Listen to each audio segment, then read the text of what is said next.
Okay, so guys and girls, it is an exciting afternoon because at the moment everyone's running around worrying about vendor management, price alignments, getting stuff sold as we go from a nuts to normal market. But man, I got to remind everyone that listings continue to be the lifeblood of real estate. And there's one skill you're going to have to learn to master, and that is the ability. And companies do this all the time, man. They got salespeople that are looking for new business, but also account management. And it's no different in real estate. Vendor management, but also bringing in new listings. And we had so many great responses from people over the last month that the great Jordan Bain, who is one of the thought leaders of social media, I'll tell you why he's got we've got a good audience building up here, Jordan. And the reason why is that you have come from a world of real estate and you understand what real estate agents want in results in social media, and you're able to decipher the do's and don'ts on social media. In fact, you're doing some work for me as we speak.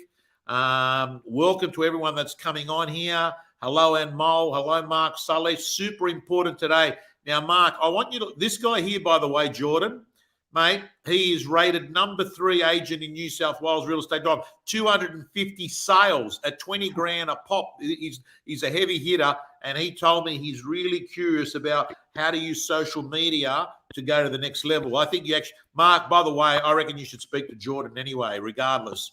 So hi to everyone that's coming. Yeah. Okay, we go there. Hi, everyone. Lewis, Kate Lewis on there. Who's that? Kate Lewis, you know Lewis? Yeah, big fan of Kate. Yeah, love Kate. Where's she working at?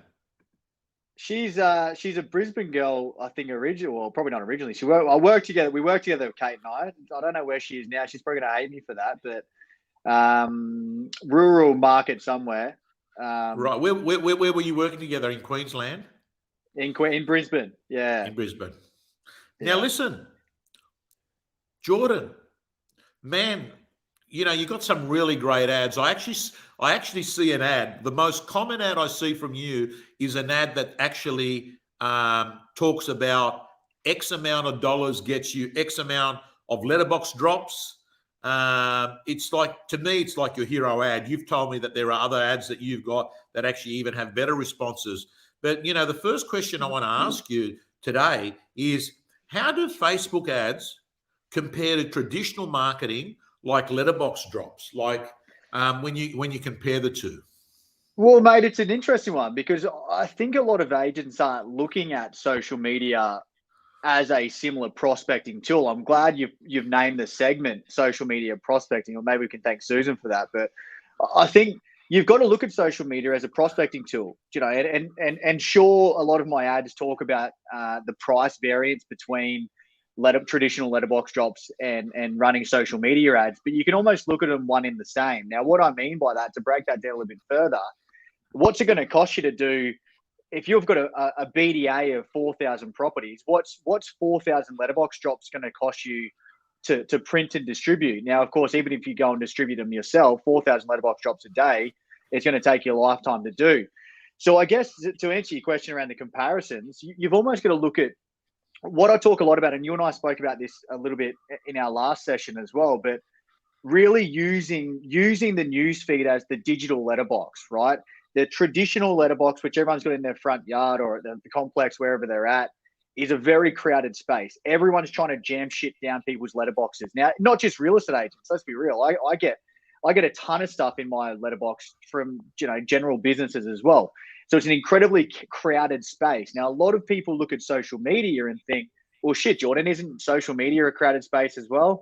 Not effectively. What people are doing, to use your terminology, Tommy, is a spray and pray tactic. So they're not identifying a key audience and then trying to specifically target those people. So what I talk about, to answer your question more specifically, what I talk a lot about is using online and offline marketing, but bringing them back together, because offline marketing used to work really well. It slowed down a little bit because it is such a crowded space.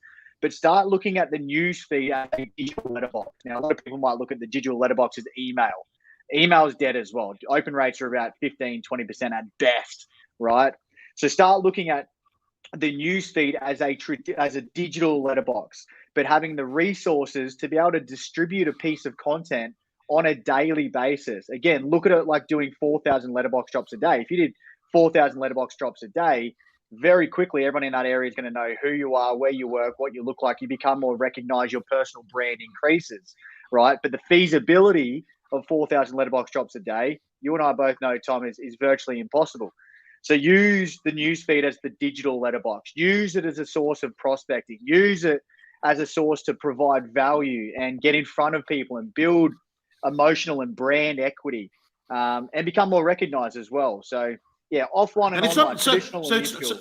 So, Jordan, like, I mean, just rough, high-level numbers. I mean, a decent letterbox drop it's going to cost you at least $50 1,000. That's like a minimum, right? And then to actually get it delivered, right? That's another $50 1,000. Yet most people, I can't believe it, the most common thing we've been getting in the gym in the last 3 weeks is can we give them names of companies that are reliable in doing drops? Like, it's obviously difficult to find people to actually do drops, right? But even if you were able to find people, we're talking about minimum $100 per 1,000 in a traditional drop. But Jordan, what you're sort of saying is using the news feed, which is pretty much the letterbox drop of 2022. Absolutely. But also the other thing is as well, if you find a good distributor, how many, and I don't know the numbers so much in that level of detail, but like what is 1,000 letterbox drops going to take your distributor? Someone who's going out and hand delivering them on a regular basis, how long does that take to do? You know, and again, I don't know the numbers, but if you've got a BDA of 4,000 properties, for example, you can hit them in a split second on social media. The cost to time ratio is far exceeding what it would take with traditional letterbox drops. Now, again, don't get me wrong here. I know a lot of my marketing talks about the not so much leaning towards letterbox drops. If you're doing both together, then that's probably the best case scenario anyway, because you're diversifying. I think Josh Tesselin talks about a lot of the time, right? I think I saw you on a. So Tesselin is in that category because I mean, I go there monthly to do training for him, and I look at the letterbox drops that are stacked up at the front of his office. The printers, they've just got them set up thrown in the front there near the reception, and he's told me what he spends. So his bill on Facebook ads and his bill on traditional ads are like, we're talking tens and tens and tens of thousands of dollars. I don't want to give an exact number because at various times he said to me, this month, it's this month. But they're the two big ones. They're his two big ones: traditional letterbox drops and Facebook ads. So there's so many comparables, right? They're one in the same. The major difference there is what has more precision. You know, what can you guarantee? Can you guarantee if you give 1,000 flyers to your distributor, or if you go and do them yourself, you know, can you guarantee that everyone's going to see that? No, absolutely not. Can you guarantee it's going to get in front of them? Can you guarantee that it's even going to hit the letterbox if you're using a third-party distributor? Absolutely not. How many of those people are tenants? How many of those people are the old ladies getting carried out in a pine box? You've got no way to correctly identify your audience. So we spoke about last week or the other week about doing a Facebook strategy, which is spray and pray. Let's be real. If you've got no clear strategy around a letterbox drop strategy, it's a spray and pray tactic as well. You're hitting people who are tenants, who have no interest in your service. You're probably hitting people who are never selling, right? So with the Facebook ads, you can be a lot more precise with your targeting. So if you have a 4,000 BDA, let's assume that 5% transact every 12 months, you can focus primarily on that 5%. You don't have to worry about trying to identify just the homeowners. Who said that? Matthew Ponsbury. Yeah, absolutely. Letterbox drops with a QR link. That can work as well. Then you're collaborating them two together. So with your Facebook ads, if you're running people to a website or a landing page or a lead funnel, double it up, and as I said, diversify your marketing. So with your letterbox drops, as I think it was Matthew said, QR code it, and then direct people back to your landing page. But here's the kicker here, Matthew, and hopefully you're doing this as well. if you're directing people back to your landing page or your website or your lead funnel, whatever you want to call it, make sure it's pixeled, right? Because if you're pushing out all these letterbox drops, and I think we're going to get on this, Tommy, as well, about retargeting, but and maybe we could almost jump to that straight away. But ultimately, if you're pushing out all this traditional marketing to your BDA with a QR code directing people back to your website or landing page, are they getting retargeted? Are they getting remarketed to or re-engagement with? So a good point to make there. We might be jumping ahead here, Tom. I'm not too sure. No, but hopefully that answers the first question. Yeah, no, that does, man.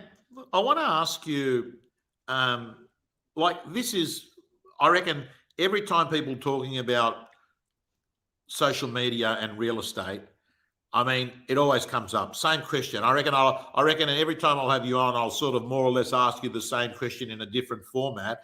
What can real estate agents do to maximize engagement? Like, they know they post, but agents hate. It's like they got this dopamine effect. They post and then they're on there every 2 minutes. Has someone liked it? Has someone responded? Like, do they love me? Do they care about me? Right? It's a bit like, mate, it's a bit like being a drug addiction, because if you get engagement, you get a rush. Oh, it's good, right? And listen, sometimes I got to tell you, I get despondent because I'll draw up a model, a real estate training model or something, and I'll give it an hour of thought, and then I'll post it. And to me, that was good content, because it was original content that I've sat there for an hour brainstorming, and I don't get engagement, and I sort of think, oh shit, okay, I missed the spot there. Engagement's an interesting one, because the things that sometimes you think are going to work don't, and other times you actually think something is just average, and it does. But like, overall, Jordan, any tips on maximizing engagement on social? Well, it's funny. People, I'm probably not necessarily going to give. People might be looking for a silver bullet effect here, and I'm not going to give it, because, funnily enough, Tom, I compare my, anyone who sees my Facebook ads, I compare my engagement to your organic reach all the time. I don't know if anyone's ever looked at the insights, but you can compare yourself against other agents or other pages or whoever's in your marketplace, right? Now, you post a lot of content. You take the Gary Vee approach. I know at the moment we're talking a lot more about running social media ads and whatever else, but you take the Gary Vee approach. One approach is a ton of frequency, just building frequency or quantity over quality as such. Now, you get a lot of organic followers. You get a lot of engagement because you post a lot of content. Now, I can almost guarantee that not every single post that you put out is going to resonate with every single person in your audience, but because you're constantly putting a lot of content out, that is what builds the engagement. People are always looking for that next tip from Tom, or the next video, or the next speaker, or the next podcast. So the level of frequency around that far outweighs the quality of the content that's going out. It paralyzes agents. I speak to agents all the time. They're just looking for this silver bullet magic wand crap that's going to create, a global sensation for themselves. It doesn't work. So rather than focusing on this specific piece of content or something that's incredibly valuable to their audience, or making sure they sound right or look right, or make sure their hair's positioned the right way, forget about any of that crap. Just focus on quantity of the content. Now, there's two avenues you can do that. One avenue is your approach, Tom, which is pretty similar to the Gary Vee approach, is push content on a daily basis. But a lot of agents don't have time for that. So the other option then is running ads, but running retargeting ads. Retargeting ads is all about frequency. You say it better than anyone. Frequency builds trust. Guess what? Trust creates the opportunities. Trust creates the listings, right? So focus on frequency rather than specific content. So if you want more engagement, build your frequency up. Love it, love it, love it. And I got to say to you, I've been the subject and the scientist. And you know what I've noticed, Jordan? There are times in my life, like we all have our high seasons and low seasons. There are times where I've had to go into treatment, and I don't have the energy levels, and my normal operating pattern's not there. And quite frankly, a lot of the times you're actually not home, you're in hospital. And what happens is you actually just don't post as much. right? Yeah, And absolutely. and then what happens is you'll run into someone and they'll say, "Oh, how you been? Oh, I've been a little bit unwell. Oh, yeah, no, I haven't seen you around much, right?" They're So relating it back to the amount of they're content you're yeah, I posting. haven't seen, yeah, yeah. So there's obviously, I think the main thing is just be there, like, and you don't have to be great. You've just got to be there. I think is what you're sort of saying. 100%, 100%. Be there. What's the old line? Be the agent before they need an agent, right? As long Exactly as you're right. consistently top of mind, right? If anyone's seen my ads, there's a ton of those people who have never booked a call with me or spoken to me, right? That's fine. But when their transition changes or once their decision making process changes, guess who shows up? I show up, or whoever, whoever's doing that thing. So yeah, be consistent, Andrew. Well said, mate. Be consistent with it. Just make sure you're there every single day. Now, again, there's other approaches to this. You can use automation tools. You don't have to worry about creating content on a daily basis. Set it up, build it, and then automate it. Right, as long as it's optimized to a specific audience, using a specific strategy, you automate it. Get back to doing what you do best: listening and selling and nurturing your current clients, whatever else, and use automation tools to your advantage. If that Okay. content creating content on a daily basis isn't your thing, use automation to your advantage. So want to ask you this. Like, let's assume you've made the decision just in the last 60 seconds listening to you. You know what? I'm just gonna be disciplined. I'm gonna be disciplined like I'm disciplined at the gym. I'm gonna be disciplined with my socials. I'm just gonna do it even if I don't feel like it. Want to ask you, if you go down that path, what do you have to avoid? What do you have to do that it doesn't backfire? Because I'm sure that you can actually do a lot of content that actually is not right content. Yeah, what I'm seeing at the moment, it's an interesting question because I think people it comes back to what paralyzes people. People get paralyzed because they want it to be perfect. They want to look perfect. They want to have the right suit on. They want to, have the perfect content and value driven, whatever else. So that in itself paralyzes people. So of course, avoid analysis paralysis by analysis. But the second one is if anyone knows Casey Neistat's like a YouTuber in the States. Anyway, one thing that he always says is if you're doing what everyone else is doing and you're doing it wrong. Okay. Now, what I mean by that is, Tom, you follow probably a ton of agents. What do you get in your newsfeed on a daily basis? Listings, right? Just New listed, listings, just just solds. listed, just sold. People don't want more of that. People don't want more of the same. They want something different.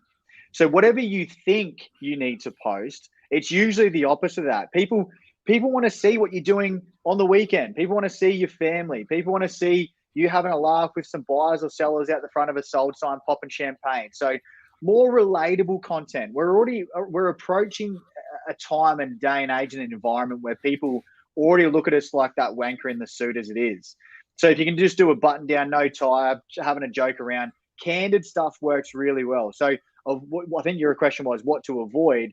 Avoid just being another agent. Avoid being that generic guy that just puts a new listing in people's news feeds, or that just sold, or that record price. Holy shit! Stop telling people around record prices, please.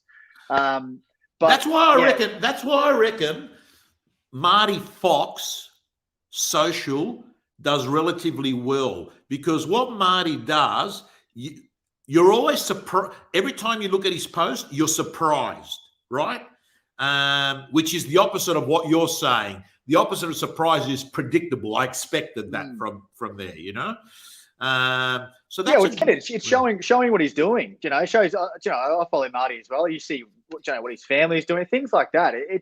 I generally try and go for. I mean, Instagram and Facebook are probably two different platforms, of course. I mean, you can always look at a value-driven or an educational-driven approach as well, but don't stress too much. People aren't going to look at your listings and want to make contact with you necessarily. Look, they might, but it's a slim chance. They're going to probably see your listings on realestate.com and Domain anyway. So look at the social media channels as more of an opportunity to show people who you are, what you're about, and have a joke around if you need to. I tend to lose, and probably a little bit off topic here, Tom, but I'll throw it out there.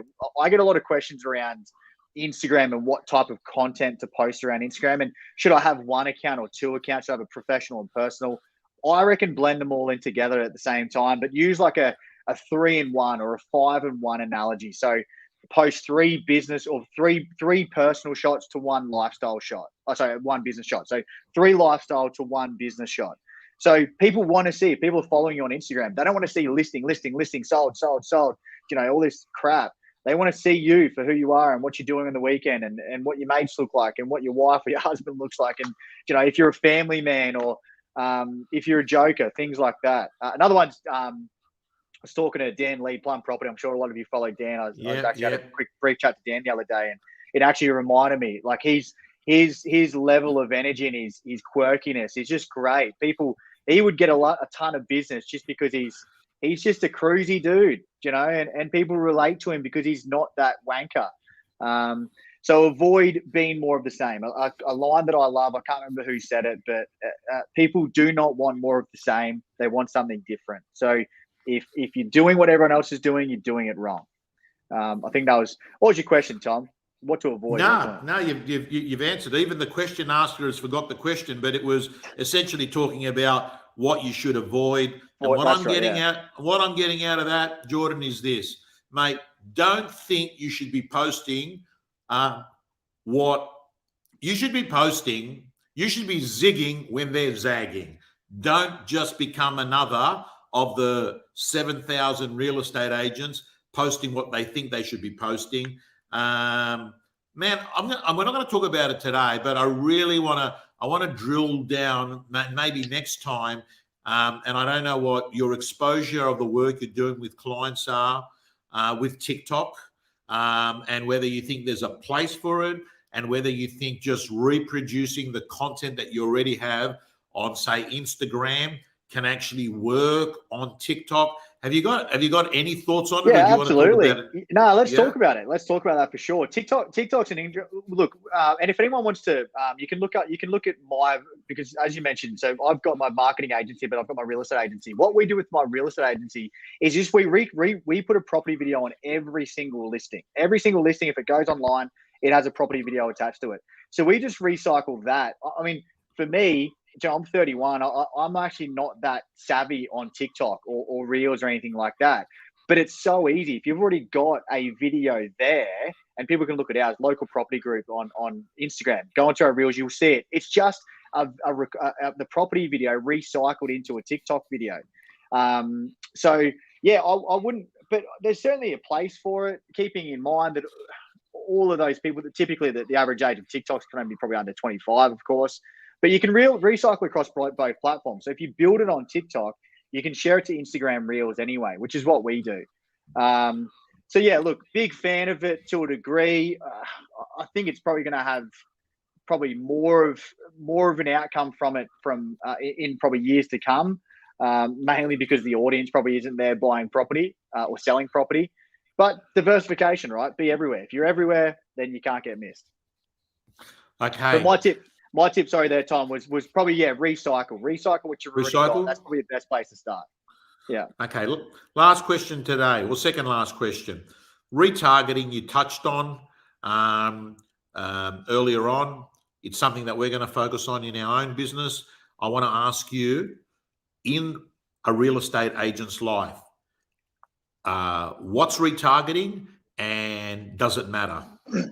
Absolutely, it matters. 100% it matters. I'll give you a real estate analogy to help your audience understand very plain and simply what it is. If I call you, Tom, today, I cold call you, am I expecting to list your property on the very first cold call? No. Absolutely not. What's my intention on that cold call? To build a relationship with you and hopefully have a conversation that will create further conversations down the track, right? Because Correct. As we said, frequency builds trust. Now, if I don't have your contact details, if you're a do not call number, or if you slam the door in my face and I can't get your contact information, how am I supposed to communicate with you? And there's an abundance of people in the world like that these days. There's a lot of do not calls and a lot of people with screen numbers and whatever else.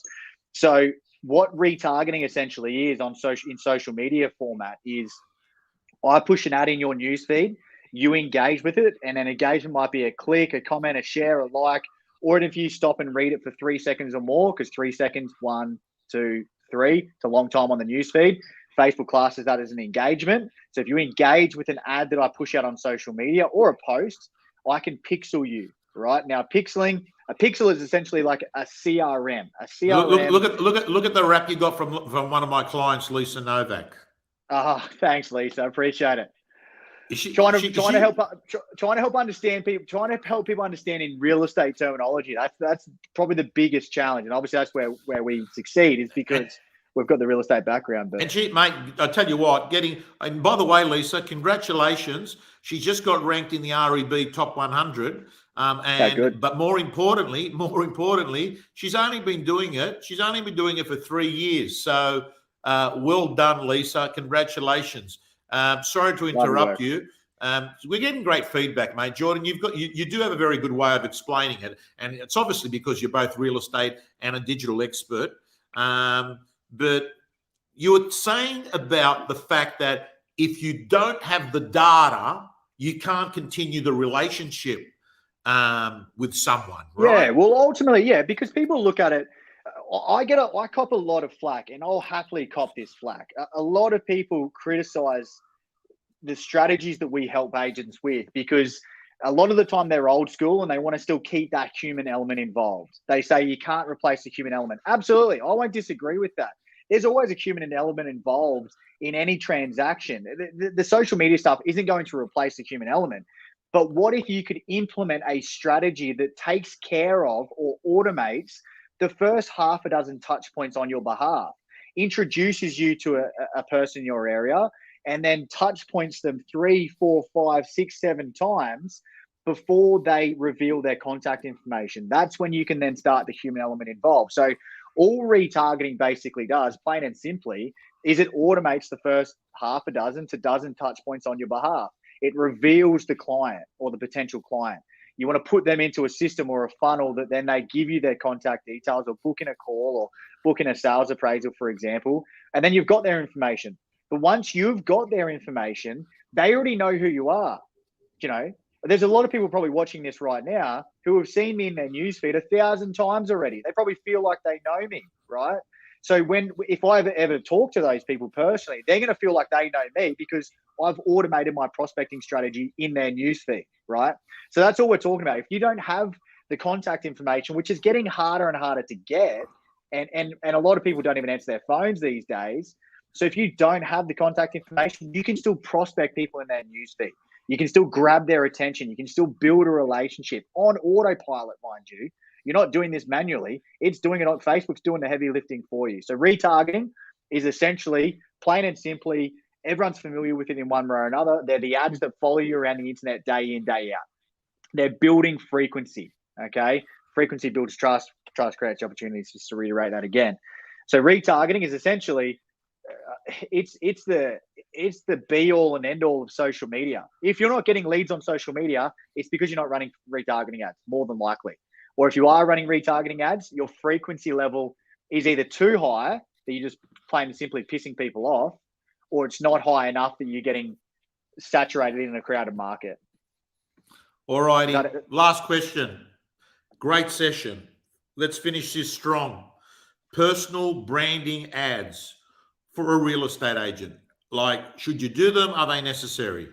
They're so important, Tommy. I mean, at the end of the day, just to reiterate what I was talking about before, if you don't have contact information, and better yet, even if you're an agent who has 30% market share, there's potentially 50 to 70% of the market who has no idea who you are, okay? So personal branding is the be-all. This is the cornerstone of my business. I love talking about personal branding because at the end of the day, if people don't know you exist, then you're not going to get an opportunity to get in the door. And this is the one common theme I get from agents. I'm just not getting in the door. I'm not getting in the door. It's because they have no idea who you are. But if they do know who you are, what is their immediate opinion of you? So personal branding isn't just people knowing you exist. Personal branding encompasses trust, reputation, credibility, authority as an agent. So you've got to take all those things into play. It's building brand equity into people's minds. Personal branding is essentially personal brand equity in people's minds. So it's one thing having people know you exist, but it's the second thing knowing and trusting you. So if you don't have a personal branding strategy as such, not the end of the world, but I'd highly recommend, if you want to take your business to the next level, whether you're a 200 agent, a 300 agent, $1 million agent, you've really got to focus on personal branding, because again, it's just going to put you in front of more people and create a certain perception of you as an agent if you do it correctly. All right, Jordan. Now, you didn't finish off telling us why people can sort of keep a track of you or get a hold of you. You said, so you got both real estate on social media and you've also got your digital. So just give me the heads up, because I know someone's texted me saying, what's this guy's number? What's the best, what's your, from a digital perspective, if people want to follow what you're doing or they want to get a hold of you, what's the best company? Yeah, look, I'm a social guy, right? So grab me on social. So Jordan Bain, JORDAN BAIN _ on Instagram, or Jordan K Bain. So facebook.com/Jordan K Bain on Facebook. Just if you send me a message on either of those. Otherwise, most of these people watching today will probably see me in their newsfeed at some stage or another today, tonight, tomorrow. Anyway, I'm probably not far off it in your newsfeed. So you can always book in a call and stuff there. I appreciate the plug there, Tom. Absolutely. But yeah, socials or you'll see an ad in your newsfeed anyway. Otherwise, look, everyone knows how to use Google. Hey, Jordan. Contact. Jordan, yeah. How about we do this? Are you? If I put a competition out there, everyone that presses the share button, presses the share, and that means that we just get a bigger reach. We'll pick anyone that's pressed the share button. We'll pick one winner, and they get a 30-minute console with you. Mate, I'll go one better. I'll go one better, mate. I'll use that one person that we implement. What we can do, Tommy, is we can even use those people as an interview. I'll give them a free setup, right? So that's us building this strategy out for them. I'm happy to do that for free for one with the shares. Okay, because so I want to show people it works. So, gang, mate, he's gone better than that. You're very generous. So he's going to do a free social media setup. Press the share button. I'm going to pick the winner. Susan will pick the winner by close of business on, let's call it Sunday. I'll announce it on Monday on the Monday night rant. On Monday, I'll announce the thinger. Ann Mole's already shared it. She'd actually get good value out of a console with you. And then I'll announce it on Monday. You got to press the share button, and we're going to go through LinkedIn, Facebook, YouTube, because this has been streamed in those different platforms, and we'll pick a winner. And then you'll what did you say you're going to share with us some of the learnings with that person? Yeah, what I'd like to do is, if we did it, I mean, obviously with your level of reach, I think it's important that people understand this, right? So what we'll do is the winner will get a free social media prospecting strategy created for them. So our team will create that strategy for that particular agent. What I'd like to do after that, once we do that, is we can come back to that agent. You and I can talk to them, or you can talk to them, you can interview them, whatever, and ask them about how it went. Because again, it's all well and good me sitting there preaching to the choir, but coming from an agent, that's a great proof of concept. We can then get that agent on and say, hey, how'd you find it? How'd it go? Whatever else. All right, sounds perfect. Mate, everyone's commenting here that they've shared it anyway. So, good stuff. But guys, we'll announce it on Monday. Thank you. Now, Jordan, I want to thank you so much, brother. I'll talk to you again in 4 weeks' time, because I reckon that we can just keep going through, content after content after content. If you're prepared to give us the 30 minutes once a month, man, I want to just keep going through there. I want to help so many real estate agents become high tech, high touch. I think they're good. I think they're okay on the touch point, and I think if they can improve on the tech point, I think we got a lethal combination. They're avoiding socials at the moment because they're paralyzed. They don't know where to start. They don't know what to do. So that's all we're helping people do. We're pushing them in the right direction. Push them in the right direction. Once they're running, it's just like prospecting. The rest is pretty easy. Look at the shares, mate. They're going crazy, love it. mate. Hill. All righty. Love your work. So, mate, we're going to sign off. Everyone, thank you so much. And remember, frequency builds trust. And guess what? I just worked something out. Mate, social media is no different to exercise. It's good for you. There are times that you don't feel like doing it, but you know that the benefits of it far outweighs the, the cost and the price you've got to pay of doing it. Doing something is better than nothing, and never let perfect get in the way of just better. So signing off. Thank you so much, Jordan. Love your work.